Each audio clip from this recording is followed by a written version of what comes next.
For centuries, universities were almost exclusively for the wealthy and the privileged.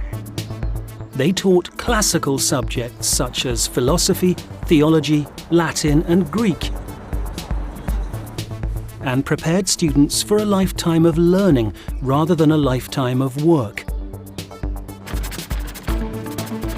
But in the 19th century, the Industrial Revolution created a demand for people with practical knowledge. Suddenly, the world wanted scientists and engineers rather than philosophers or theologians. To meet this need, a new kind of institution emerged, known as a technical college.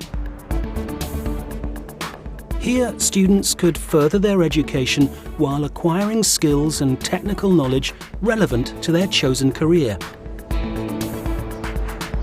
ETH Zurich, established in 1855, was the first such institution in Switzerland. Today, it has around 18,500 students from over 110 different countries.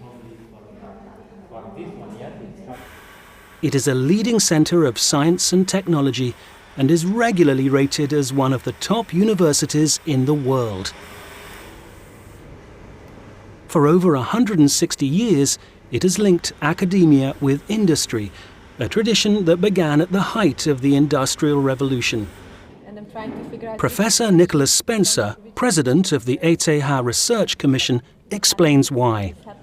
There was a growing feeling in the country that there was a need for teaching engineering. The rest of Europe was building railways, and there was a danger they were going to build them around Switzerland. And if Switzerland wanted to be part of this developing movement, then Switzerland needed railways, they needed engineers, they needed tunnels, and the problem was there weren't any engineers. And the universities at that time said they weren't prepared to teach engineering, mostly for cost reasons, and they said the responsibility was with the federal government to found an engineering school, and that's what we became. However, the university quickly grew. Today, it is spread across a number of campuses and offers a wide range of subjects across 16 departments. We have the full range of engineering subjects, mechanical engineering, electrical engineering, etc., and civil engineering, of course. And then we have all the natural sciences, chemistry, physics, biology, and then we have sciences that are somewhere in between, like the earth sciences or material science, my own area. And then we do also have some support areas in the humanities. So we have full professorships in areas such as literature, but these are really intended to be rounding out the education of the engineers and scientists rather than offering a full program in those areas, which is what is done by the more classical universities in Switzerland. Over the last 160 years, ETH Zurich has grown from a small specialist college to one of the most prestigious universities of science and technology in the world. It has produced an astonishing 21 Nobel Prize winners, including the 20th century's most famous scientist, Albert Einstein. How does Professor Spencer account for this extraordinary success? Well, I think there are three main reasons. One is that it's had the support of the federal government from the beginning, and it's still very well supported by the federal government to a level that most countries don't support their universities. So that's a very good starting point, but that's not enough. There are examples of universities that are well supported that don't have that reputation. The other is, from the very beginning, it's been international. Even in the middle of the 19th century, there were many professors who weren't Swiss, and we now have 60% of our professors who are not Swiss. I think this makes a big difference in outlook, because we're always trying to recruit the best in the world in any subject. I think the third reason is that professors are really given a very high degree of autonomy, which means they're given a good situation in terms of doing research, they have good students at their disposal, and they're given complete freedom to work on whatever projects they think are right.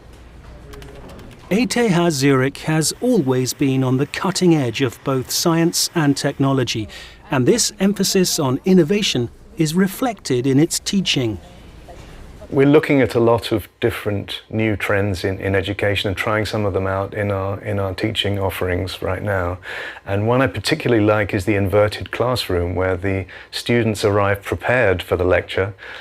So they're not arriving ready to learn, they're arriving already having started the learning process. For example, by watching videos or looking at material in books or on the web the night before and asking questions in an online forum before they get to the class. And then the first thing that's done in the class is to discuss the questions they have on the material they've already learned. So we're doing that right now in an experimental class over this summer.